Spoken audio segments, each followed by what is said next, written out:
8 bilyong pisong halaga ng smuggled umanong gulong ang nasabad sa isang warehouse sa Bulacan. Ayon sa NBI, posibleng delikado para sa mga motorista na magamit ang mga gulong na hindi raw dumaan sa inspeksyon.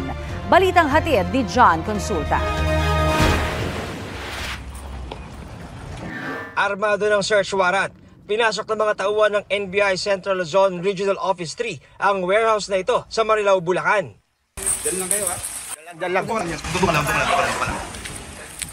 Sa loob ng compound, tumambad ang sangkaterbang gulong para sa iba't ibang sasakyan na nagkakahalaga ng 8 bilyong piso.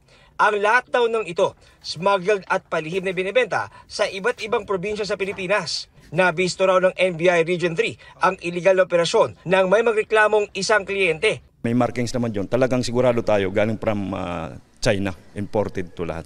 Nang mag-verify yung agent on case natin, si Agent Rivera, talagang hindi pa unregistered yung produkto nila sa BPS. Ibig sabihin, hindi yung lahat ng items dito, hindi pasado sa standard na kinukonfirm ng gobyerno natin.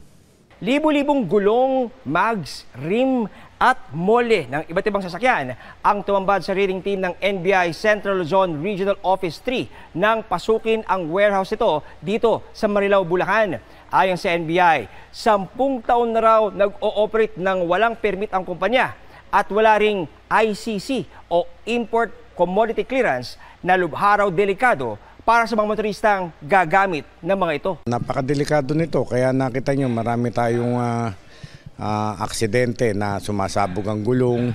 Dahil sa substandard, sumasabog.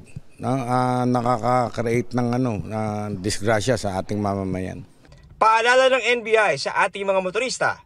Huwag silang bumili ng mura na gulong. Kailangan na yung talagang may pangalan. Yung mga ganito, nakikimura ka pero mas malala ang mangyayari.